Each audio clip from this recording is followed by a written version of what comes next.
O jornalista e escritor mexicano Juan Villoro, em uma entrevista para um site de notícias, para um site mexicano, certa vez tentando explicar as questões que permeavam o seu país, destacou que o México sempre foi um país piramidal, não só nas suas formas de governo, como também isso se reflete em outras expressões da vida social do mexicano, como a intelectual, a econômica. Para ele, isso gerou uma grande cultura de obediência, uma desconfiança das iniciativas pessoais e um grande temor da ruptura. O Juan Villoro é um grande fã do Necaxa, um clube de futebol mexicano, e é um cara que se utiliza muito da temática do futebol como via fundamental para se explicar a sociedade mexicana. Então, para fundamentar essa sua tese, o Villoro falou exatamente isso, abre aspas para o Villoro. Alguma vez perguntei a Manuel Lapuente, então treinador da seleção nacional, qual era a característica fundamental do futebolista mexicano. E sem vacilar, ele me disse que era a obediência, o qual pode ser bom, em certo sentido, por ser disciplinado, mas é ruim em sentido de que não toma iniciativas pessoais, e isto se aplica a muitas esferas da nossa vida. O Villoro ele descreve o México como um país patrimonial, corporativo, em que as instituições não incorporam a energia da sociedade nem a sua capacidade de renovação. Para ele, a burocracia é uma grande esponja social que evita maiores conflitos. Outro autor, chamado de Alan Reading, que era um jornalista britânico que passou anos trabalhando como correspondente no México, escreveu um livro chamado Vecinos Distantes, um retrato de los mexicanos, em 1985 o livro é. Nesse livro, ele destacava que o esportista mexicano era melhor em esportes individuais, como boxe, tênis, enfim, esportes individuais. O tema do individualismo, no caso do Alan Reed, era um ponto negativo. Para ele, por isso que o futebol mexicano não conseguia alcançar voos maiores, porque o jogador mexicano ele era, em muitas maneiras, extremamente individualista. A narrativa que permeia a fraqueza dos resultados da seleção mexicana são diversos, incomodam o país, e isso tem chegado, inclusive, muito antigamente, como eu falei no caso do Juan Villoro e do Alan Reed, em debates sobre o futebolista mexicano. O que se percebe ultimamente é que o debate sobre o mexicano, o jogador mexicano, entrou de volta nas manchetes nacionais com mais uma derrota que encabeça a crise gigantesca que o futebol mexicano, nem sua seleção, tem vivido em várias esferas. O México perdeu o título da Nations League, né, da CONCACAF, mais uma vez para os Estados Unidos na final, e colocou fogo no incêndio que já é generalizado.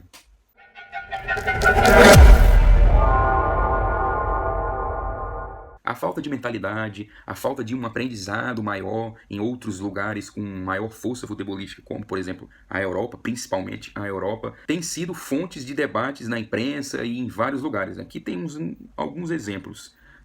Apesar de tudo, eu vi poucos debates em torno do futebol mexicano, de como está organizado o futebol mexicano, um fato que ainda não foi discutido como deveria ser. O futebol mexicano foi reduzido sua própria competitividade ao longo das últimas décadas. Por estar localizado na CONCACAF, o México naturalmente não tem rivais à altura da sua cultura futebolística. O futebol está impregnado na sociedade mexicana de diversas formas, assim como aqui no Brasil, assim como no Uruguai, na Argentina e em outros países sul-americanos. Mas ele não tem um rival à altura, durante muito tempo não teve um rival à altura e dominou a sua região com certa facilidade. Por apresentar uma qualidade superior, um nível de futebol maior, o futebol mexicano sempre tentou ali, ao longo do tempo, buscar maneiras de se colocar em níveis de futebol maiores do que o que ele tinha à disposição ali no seu quintal. Então, assim, temos diversos exemplos do futebol mexicano, por exemplo, dando trabalho na Libertadores. Um exemplo básico que eu me lembro muito de cabeça é o próprio América do México, o próprio América contra o Santos, que deu um trabalho gigantesco. Aquele Santos que tinha como um dos principais nomes o Zé Roberto, que veio à Vila Belmiro com um time reserva, tendo que estar no outro dia no México novamente para jogar uma liguilla, né, o mata-mata do futebol mexicano. Deu um trabalho gigantesco para o Santos, que quase não conseguiu passar de fase naquele momento. Aí a gente tem o Cruz Azul enfrentando o Boca na final em 2001. Nós temos o Chivas, que enfrentou o Inter. Nós temos o time do Tuca Ferretti, que foi à final contra o River Plate. E logo depois os mexicanos tiveram que sair das competições da Conmebol. Um grande problema que tem acontecido é que se o futebol mexicano foi decaindo ao longo do tempo, os seus rivais que não conseguiam bater muito de frente ali, como os Estados Unidos e o próprio Canadá, o Canadá a gente tem que ver como é que vai ser essa situação, se de fato está evoluindo ou se é somente um suspiro de uma geração que tem aparecido agora, como por exemplo apareceu na Islândia ou até pouco tempo. O futebol dos Estados Unidos deu uma crescida e tem conseguido bater de frente com o futebol mexicano. Isso tudo num mesmo período de tempo. O futebol mexicano cai, o futebol dos Estados Unidos cresce, apresenta alguns bons jogadores, como o Sergiño Dest, como o Tyler Adams, como o próprio Pulisic, e tem batido de frente com o futebol mexicano, não só batido de frente. Já é muito normal dizer, e muitos mexicanos têm falado, que é normal, tem sido normal, pela situação em que se encontra, a seleção mexicana perder para os Estados Unidos.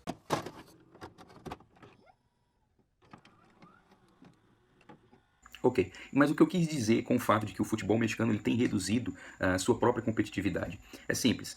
Vamos começar por um fato. Primeiro, o futebol local, os clubes locais, eles já vivem num sistema de franquias composto por empresas ou franquias de multipropriedade.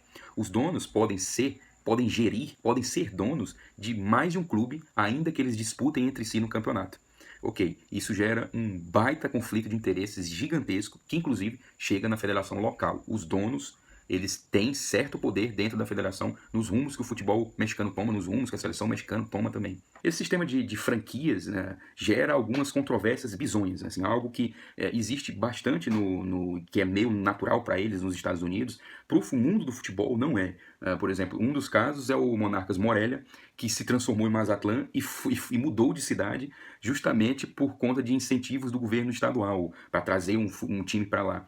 Deixou uma torcida de um clube tradicionalíssimo a ver navios, simplesmente mudou escudo, clube, cores, mudou escudo, cores e se mandou da cidade, né? Um outro exemplo de clubes que se mandaram das suas cidades atuais, é o Necaxa e o Atlante, que saíram da cidade do México e foram para outras cidades. Por exemplo, o Querétaro, lembra do Querétaro, o clube que o Ronaldinho teve por lá fazendo sei lá o que, chegou à elite após comprar um clube chamado Zacatepec, que era falido, e aí comprou e chegou à primeira divisão dessa forma, né, alçando voos, comprando outras franquias, né? Então esse sistema gera coisas absurdas.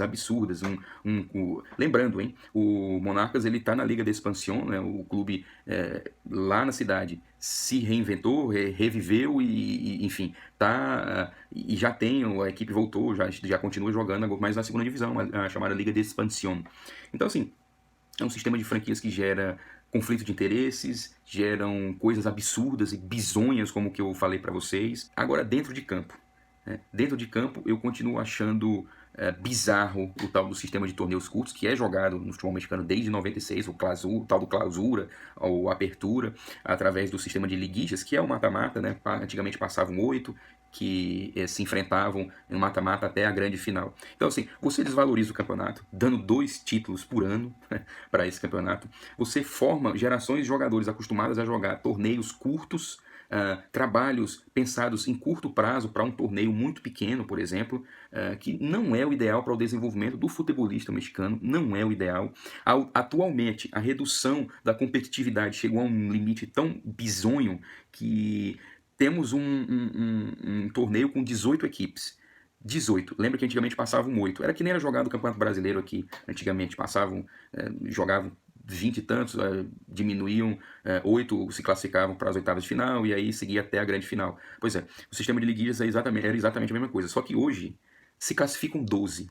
O campeonato tem 18 equipes. 12 equipes se classificam à fase final do Apertura, do Clausura, o mata-mata, a liguilha. E, por fim, o que a gente pode falar aí sobre a virada de mesa, que foi o fim do rebaixamento, ali no ano da pandemia, em 2020, uma verdadeira lástima para a competitividade local. O que acontece hoje é que os últimos colocados, eles fazem pagamentos, acabam tendo que, ao invés de cair, eles fazem um pagamento que é destinado à Liga de Expansión, que é a segunda divisão, e continuam na primeira divisão. Não existe rebaixamento, não existe acesso no futebol mexicano. É inacreditável, é inacreditável a virada de mesa que aconteceu em 2020. É óbvio que isso é para proteger determinadas franquias e determinados donos, porque não pode ver o seu ativo descer à segunda divisão e perder, né, dinheiro.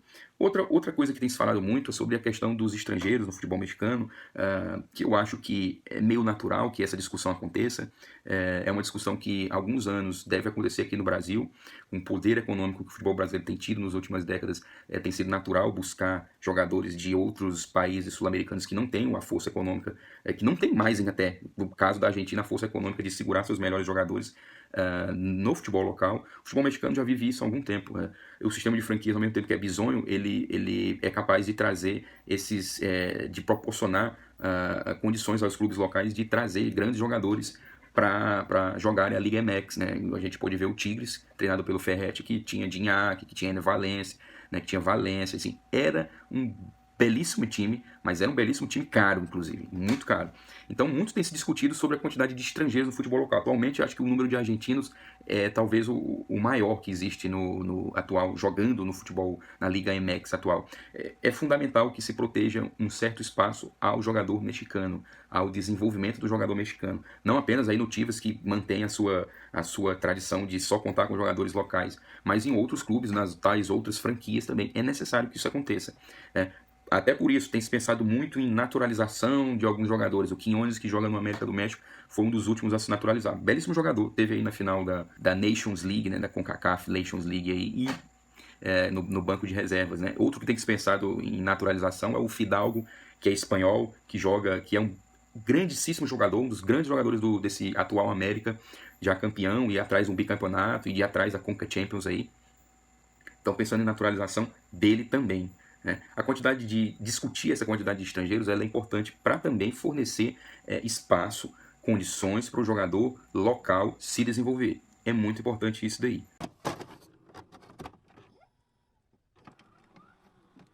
Então, uma das coisas que eu falei sobre essa redução da competitividade do futebol local é fundamental. São decisões arbitrárias, muitas vezes, são decisões dentro dos dirigentes, entre os dirigentes que comandam os rumos do futebol local, e foram retirando a competitividade do futebol mexicano, repito novamente.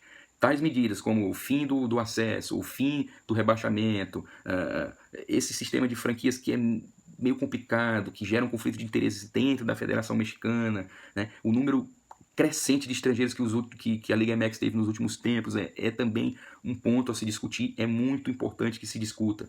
E isso tem gerado repercussão na seleção mexicana. Muito óbvio que isso tem acontecido.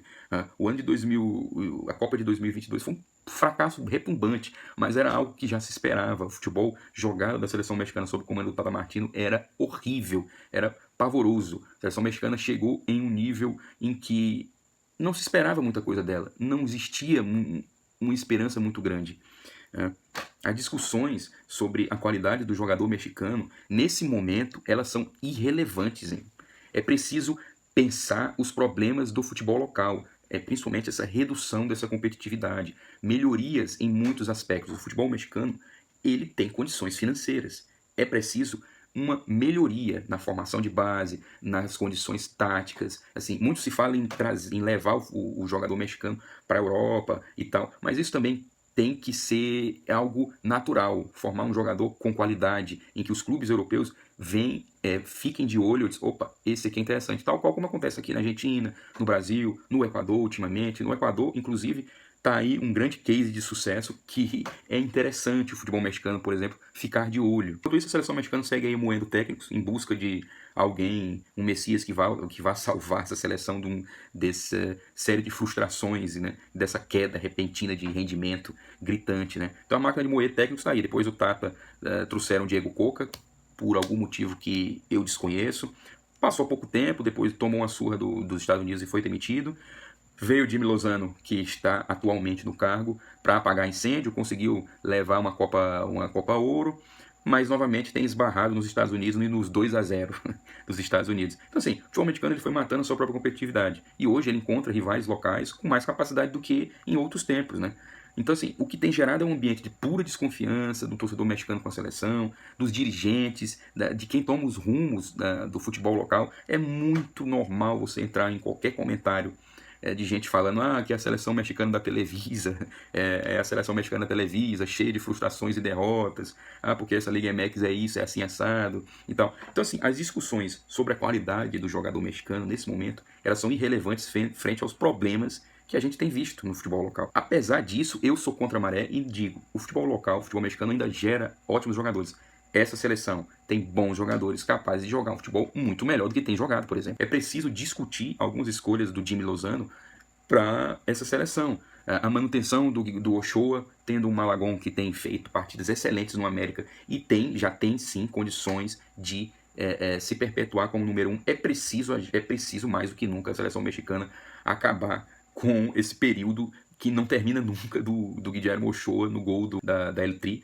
É preciso, o Ochoa já não é o mesmo de outrora. Então, assim, tem jogadores pedindo passagem. O Malagón é um exemplo claro. Outros jogadores, como assim, Santi Jiménez, tem tido pouquíssimas oportunidades, tem feito muito gol. Se discute muito que o jogador mexicano não é destaque na Europa. O Santi Jiménez tem conseguido jogar muita bola no Feyenoord e não tem condições de ser o atacante principal da seleção mexicana.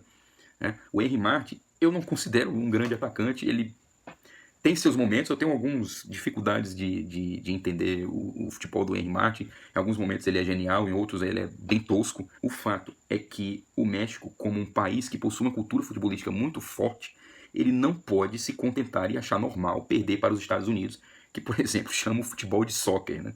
Mas é muito natural que o mínimo de projeto que existe lá no futebol dos Estados Unidos, e, repito, tem muitos problemas, né?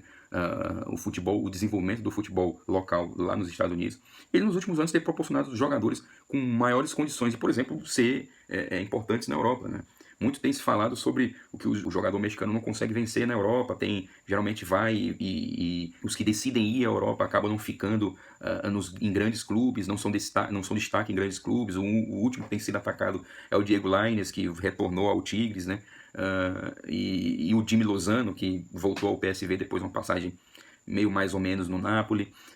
Mas é preciso a gente discutir muito mais do que isso. Eu acho que passa por estrutura do futebol local e passa pelos rumos que o futebol mexicano quer tomar para o futebol jogado da sua seleção. Eu repito, eu vejo bons jogadores. Claro, não vejo nenhum craque, nenhum jogador super fora de série que joga hoje no futebol na seleção mexicana. Ou dentro do futebol local, sendo mexicano, não vejo. Mas eu vejo ótimos jogadores capazes sim de montar uma boa equipe para vencer a equipe mediana dos Estados Unidos, para não ter trabalho com essa equipe razoável que o Canadá tem atualmente. Não é possível. Não se pode achar normal um declínio tão grande, uma crise tão grande do futebol mexicano. É preciso sim verificar os problemas estruturais do futebol local, que estão na Liga MX, que estão na Liga de Expansión. É preciso sim verificar as questões de o excesso de jogadores estrangeiros. Né? É preciso sim verificar o futebol jogado na Liga MX, por exemplo.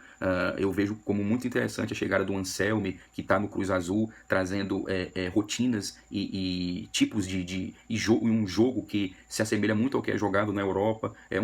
O Anselmi que treinou o Independiente del Valle, que utiliza estruturas táticas que são muito utilizadas no futebol europeu e no futebol mundial, estruturas táticas avançadas, ideias táticas avançadas do futebol local. O Anselmi tem colocado no Cruz Azul, não à toa, tem ido muito bem.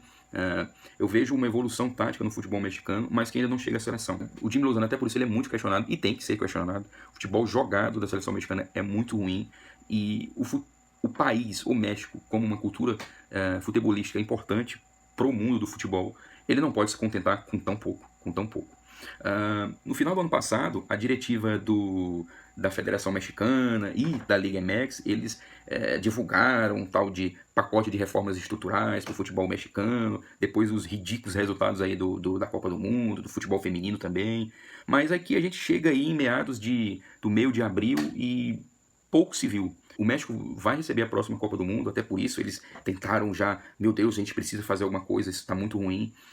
Mas pouco se viu de desenvolvimento, pouco se viu de resultados, se viu de ações práticas para tentar minimizar os problemas atuais. Muito se falou, muito se bradou, muito se disse e tal, mas pouca coisa de fato aconteceu e eu acho que não deve acontecer muita coisa mais. Muita gente que está muito, muito bem, muito tranquila com a situação em que as coisas andam. Infelizmente é isso. E eu repito, o futebol mexicano não pode se contentar com tão pouco. é preciso mais. Existe condições de fazer muito mais.